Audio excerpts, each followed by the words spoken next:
Transformant les carnets, je suis toujours dans Julien Gracq en lisant, en écrivant. Je ne me rappelle plus quand c'est sorti ce livre.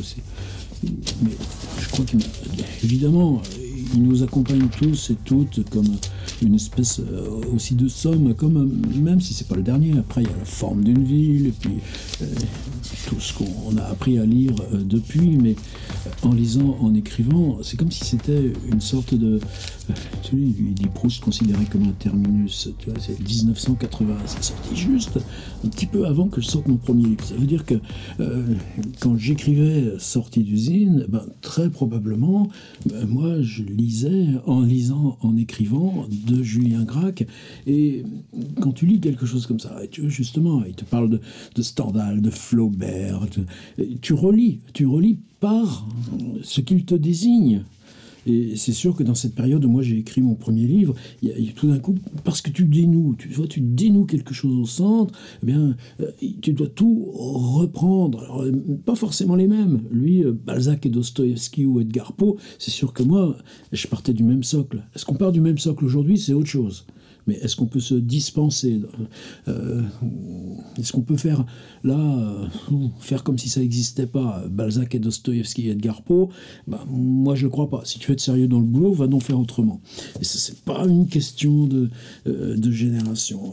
Donc en tout cas, en lisant, en écrivant, est-ce que depuis, il s'est éloigné de tout simplement la façon dont en permanence tu réfléchis tu essayes de réfléchir rétrospectivement à qu'est-ce qui se passe dans ce que tu fabriques là avec la langue. Je dirais beaucoup plus la langue toute seule, la phrase, les mots, le récit que le roman, puisque le roman c'est mais bizarrement, là, dans cette construction de en lisant, en écrivant, tu as roman d'abord, ensuite écriture au singulier, ensuite lecture au singulier, lecture au pluriel, cette espèce de diffraction. Là, moi, c'est plutôt le chapitre écriture que je voulais relire, en essayant de voir comment ça s'assemble, ces espèces de fragments qu'il écrivait dans ses cahiers, puis qu'il redispose là, pour fabriquer un livre. Et puis finalement, c'est ce chapitre roman. Là. Par exemple, cette question, là, on va y aller y voir. De quoi on se souvient quand on a lu un roman? Bah toi, tu vas me dire, ah bah moi je me souviens de tout quand même. Si tu lis quelque chose et puis que tu te souviens plus de ce que tu as lu... Ah ouais, allons y voir. Alors, je vais prendre plusieurs, comme ça, peut-être deux, et puis il y a aussi cette question là du rapport à la poésie qu'il faudrait aller voir. Par exemple, un passage là, de Gracq. Alors pareil, je préfère le prendre sur l'écran. Et ce qui est fascinant dans la langue de Gracq, c'est qu'il prend quelque chose d'immobile, là, et c'est comme s'il restait immobile devant le même objet, et qui laisse venir tout un tas d'images qui vont diffracter, s'accumuler, et puis quand tout sera là mis en tremblé ensemble, ça y est, tu coupes le fragment et tu pars à un autre. Regardez celui-ci, là sur l'écran, on a, disons, une grosse page, rien qu'une page. Qui niera que la multiplicité des relations, partiellement clandestines? Ah, toi tu es en train de lire, t'as la page, t'as les mots, t'as les lettres, tout ce qui est dans la lecture est donné dans ce que tu lis. Ah bon? Il se passe des choses clandestines en même temps? Établi entre les divers éléments d'un ouvrage de fiction en constitue la richesse. Seulement, tout est dans le courant qui passe à travers les innombrables conducteurs finement anastomosés. Anastomosés? Bon, quelque part, l'opacité. Justement, peut-être parce que tu comprends pas tout. Qu'est-ce que ça veut dire, anastomosé? Mais est-ce que c'est pas justement parce que tu mets un petit peu d'opaque là que va s'établir le clandestin, ce qui se passe dans la page sans te demander ton avis? Les innombrables conducteurs finement anastomosés d'un texte, à supposer qu'on parvienne à les détecter tous, dénombrement objectif qui n'est pas, à la limite, impensable. Il y a toute l'œuvre de Genette, là, sur un paragraphe de Proust ou un paragraphe de Flaubert. Et en même temps, moi, il y a longtemps que j'ai lu, puis j'ai pas trop envie d'y revenir.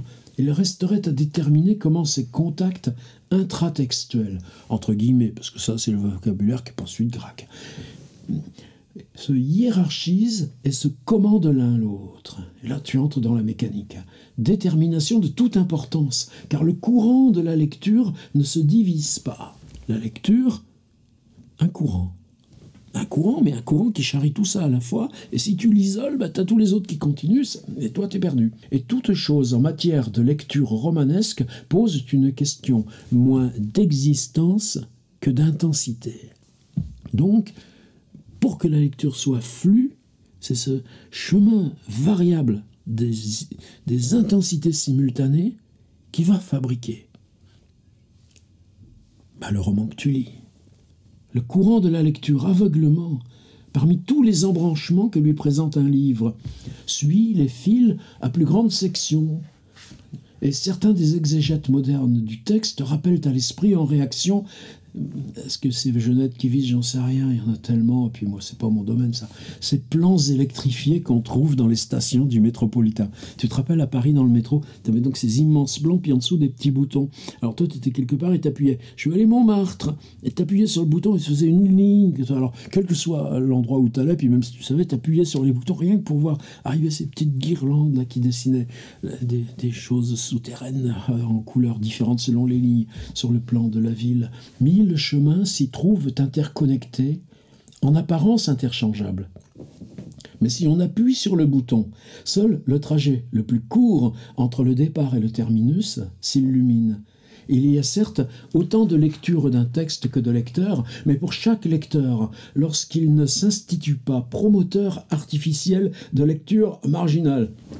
C'est quoi ton métier, toi? Bonjour, monsieur, je suis effectivement promoteur artificiel de lecture marginale. Vous appelez ça comment? Je sais pas. Promoteur artificiel de lecture marginale. Et vous faites ça depuis longtemps? Oui, ça fait bientôt un peu plus de 40 ans, monsieur. Je fais ça de ma vie. Hein. Une fois, j'avais acheté du bois. On habitait en Vendée à l'époque. Et puis le gars qui livre le bois, là, il voit tous les bouquins. Et vous faites comme métier, écrit des livres. Oh, il n'y a pas de sot-métier, qui m'a dit le marchand de bois. Il y a certes autant de lecture d'un texte que de lecteurs, mais pour chaque lecteur, lorsqu'il ne s'institue pas promoteur artificiel de lecture marginale, il y a un trajet à travers le livre, et en fait, il n'y en a qu'un. Le fil de la lecture ne se ramifie jamais. Si pour un moment nous perdons de vue un personnage en gardant le pressentiment qu'il va reparaître dans certaines éventualités, ce pressentiment n'est pas mis en réserve à l'écart dans notre mémoire. Il s'incorpore aussitôt au sentiment global que promeut à chaque instant notre lecture et vient le nuancer sans distinguer. Cette mémoire des éléments déjà absorbés et consommés.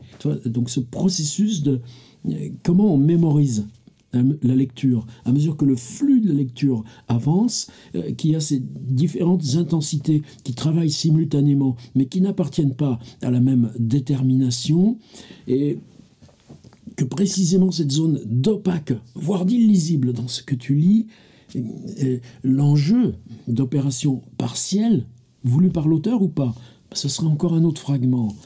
Mais comment s'effectue là? Tu mémorises quoi, ça, quand tu lis?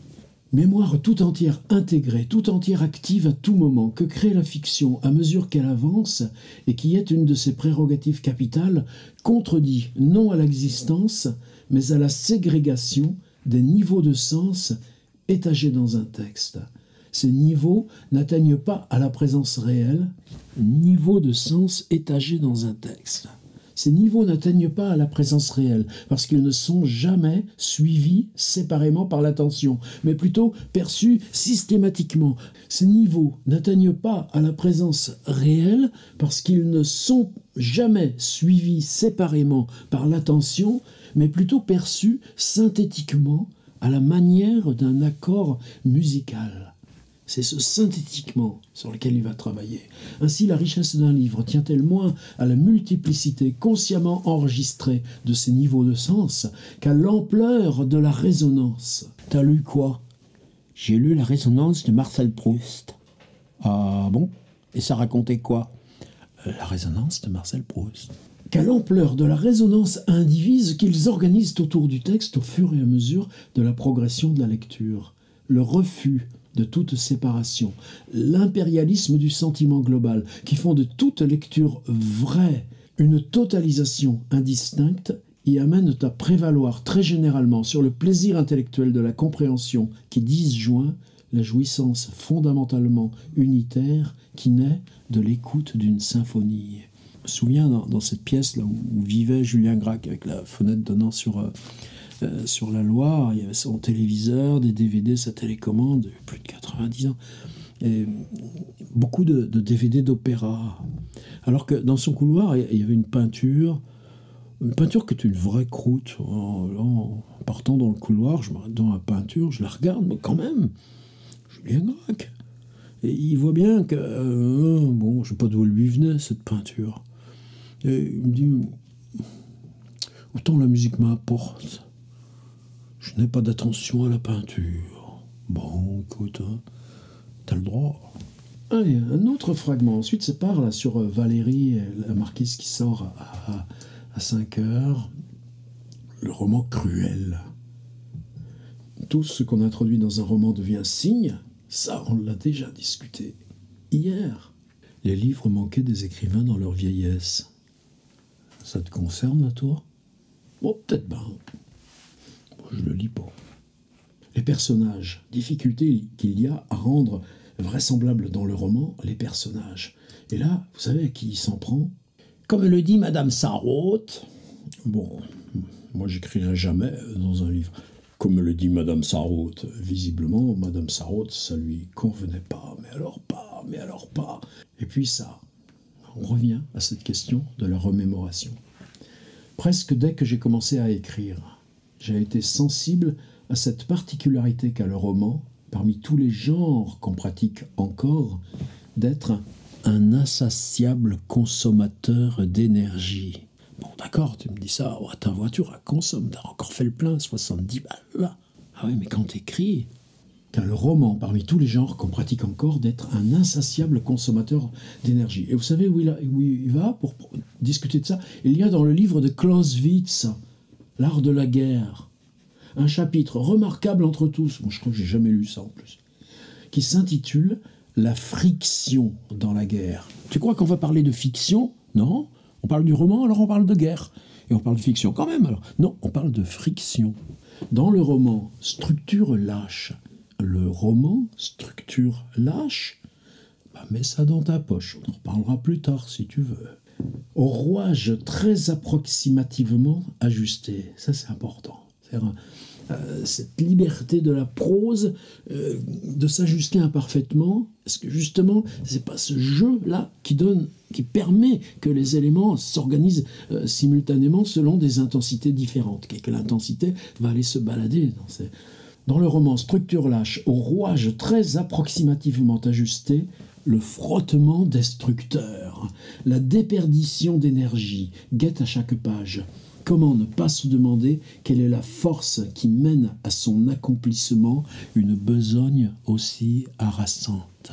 Contrairement à ce qui se passe pour un poème, et c'est cette phrase-là que je disais qu'il fallait qu'on y revienne, contrairement à ce qui se passe pour un poème, si la langue guide et infléchit l'aventure romanesque en cours de réalisation, il reste qu'elle n'est jamais à son origine. La langue guide et infléchit l'aventure romanesque, mais la langue n'est pas à son origine. Peut-être que tu comprends alors pourquoi Gracq, tout ce qui était nouveau roman, Claude Simon et Madame Sarraute, de toute façon, ils ne l'ont pas embauché dans leur charrette, donc lui aussi, réciproquement, c'est pareil.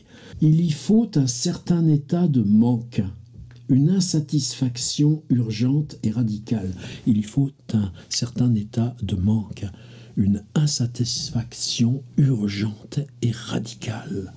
Une impression ou un complexe d'impression dont tout reste à faire pour leur donner corps et qui pourtant vous obsède à la façon d'un souvenir réel, quelque chose d'aussi précis et exigeant qu'un nom oublié à retrouver.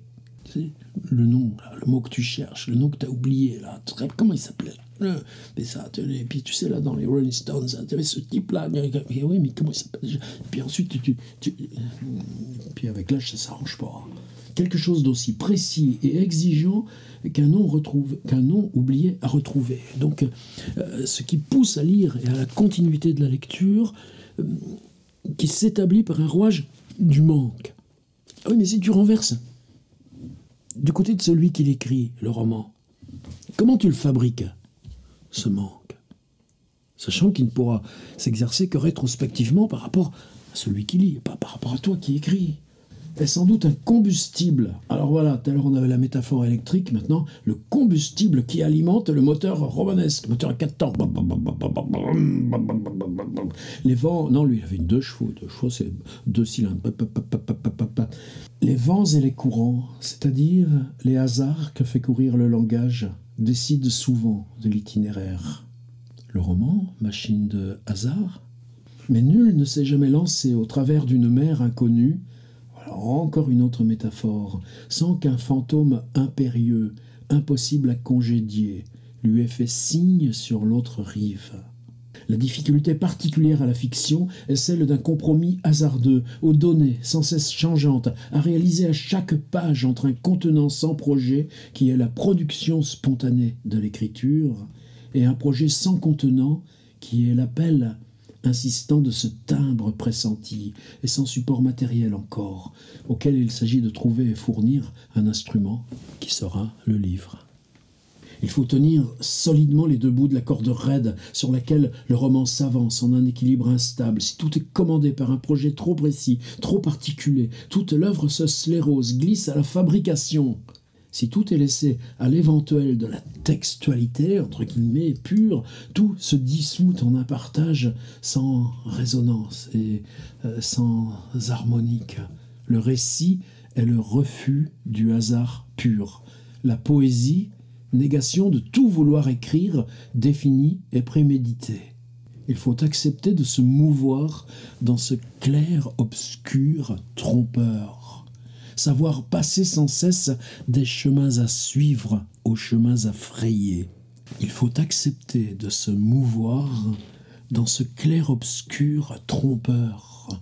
Savoir passer sans cesse des chemins à suivre aux chemins à frayer. Il faut accepter de se mouvoir dans ce clair-obscur trompeur. Savoir passer sans cesse des chemins à suivre aux chemins à frayer. Est-ce que tu en décides pour toi de ça? Non, tu n'en décides pas. Est-ce que ça t'aide à comprendre l'errance et le doute où tu es? Eh bien, peut-être que justement, c'est ça qu'on va chercher dans ce genre de livre. Julien Gracq, en lisant, en écrivant. Ce qui ne peut se faire sans un sens impérieux de l'orientation, au travers de toutes les conjonctures de rencontres, qui est un des dons romanesques majeurs, au travers des paysages d'avance inimaginables, que sa seule mise en route fait affluer vers lui, le romancier n'a jamais le droit de perdre de vue le nord ordonnateur qui lui est spécifique. Ce magnétisme directeur, est-ce que tu sais pour toi comment advient cette instance du magnétisme, s'il s'agit d'un magnétisme directeur? Joue-t-il aussi impérieusement d'un roman à l'autre? Je ne doute pas une seconde que pour 2 romanciers aussi différents que Stendhal dans La Chartreuse et Alain Fournier dans Le Grand Mône, la matérialisation d'une musique intérieure impossible à capturer autrement que dans le déploiement d'un ample récit ait été leur souci unique.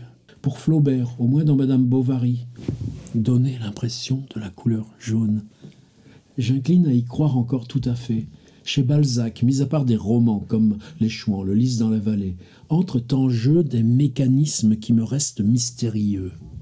Et oui, et comment tu construis en toi de les accepter, d'aller les chercher là, dans la lecture, pour qu'ils agissent à travers toi, là, dans ce que tu essayes de développer à tâtons.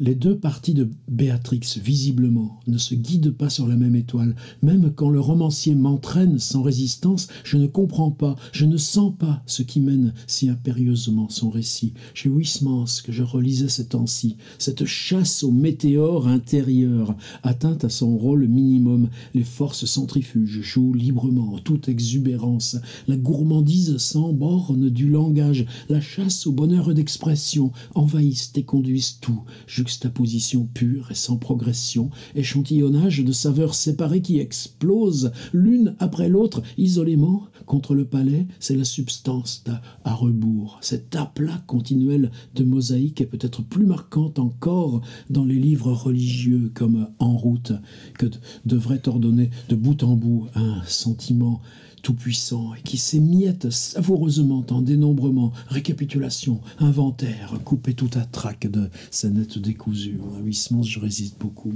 Et c'est là-dessus que je voudrais terminer. Fragment là, dans même petite poignée là, d'un poème. Il n'existe pas d'autre forme de se souvenir que sa remémoration exacte, vers après vers. Pas d'autre reprise de contact possible avec lui que sa résurrection littérale dans l'esprit. Mais le souvenir qu'on garde d'une œuvre de fiction de longue haleine, d'un roman lu ou relu pour la dernière fois il y a des années. Après tout, le travail de simplification, de recomposition, de fusion, de rééquilibrage qu'entraînent l'élision de la mémoire. Cette mécanique-là, comment si la matière n'en était par nature aussi évasive, un sujet d'étude bien intéressant. En fait, si une telle étude pouvait jamais présenter quelque garantie de sérieux, elle fournirait sur la structure, sur les ressorts secrets des œuvres de fiction, des renseignements inédits. Il manque une étude pour comprendre le roman et la fiction qui partirait de comment s'en établit la remémoration incertaine, lacunaire, mobile, constamment, non pas dépendant de ce que tu as établi dans la lecture, mais de la propre histoire de ta mémoire, déplacée par la lecture, ou en tout cas qui se recompose sans cesse, là, à mesure de l'avancée dans la vie, ou des nouvelles lectures, et qui te poussent, non pas à reprendre, justement, c'est pour ça qu'on va relire, mais ce souvenir-là, de la lecture. Si on commençait par étudier la littérature du point de vue de cette rémanence. Et toi, quand tu écris, comment tu l'organises? Comment tu la produis, cette rémanence? Il faudrait comparer entre eux les souvenirs que gardent à distance d'une même œuvre des lecteurs exercés et de bonne foi, leur faire raconter de mémoire leur idée, à leur idée, le livre, ou plutôt ce qu'il en reste, toute référence au texte omise. Qu'est-ce qu'il reste du texte? Justement parce que tu ne peux pas le réciter, contrairement à la poésie. Notez les récurrences plus ou moins régulières du naufrage de pans entiers qui ont sombré dans le souvenir, de points d'initiation. Le roman par les passages que tu en oublies.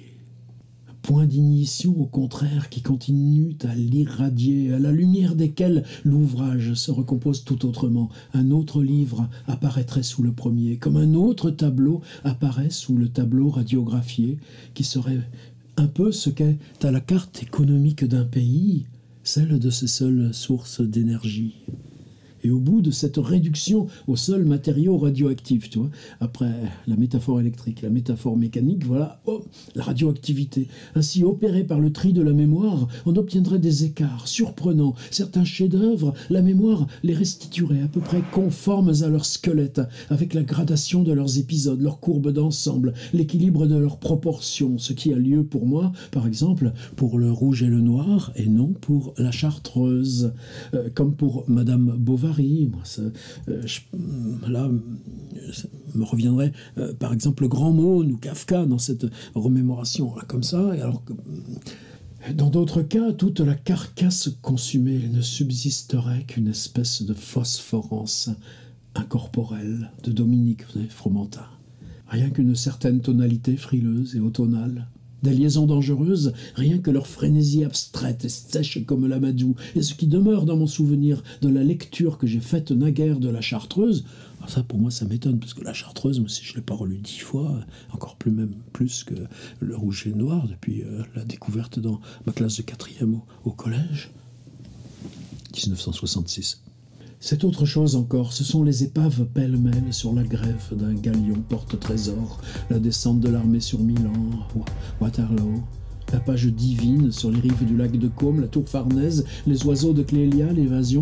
Tu vois, une accumulation en phrases nominales, et c'est le pitch d'un roman. Non, même pas. C'est là ce qui fait que le roman reste à jamais. Mais c'est quoi? Rien. Juste ça. Les oiseaux de Clélia, l'évasion, la tour Farnèse, le prince de Parme. Avec l'aide du film, dit-il, j'irai jamais voir un film qui me parle d'une œuvre littéraire. L'orangerie du palais Crescenzi, le tout aussi désinvoltement battu qu'un jeu de cartes, mais uniformément baigné dans l'ozone allègre hilarant de la haute montagne. Et comme il serait intéressant d'appliquer, pour ainsi dire, au second degré le filtre de la mémoire à une œuvre, comme l'est la recherche du temps perdu, déjà entièrement trié par le souvenir. Voilà, une petite incursion en lisant en écrivant, sans virgule au milieu, de Julien Gracq, 1980, et pourquoi tu as besoin de ça en permanence sur ta table à outils d'auteur. Merci.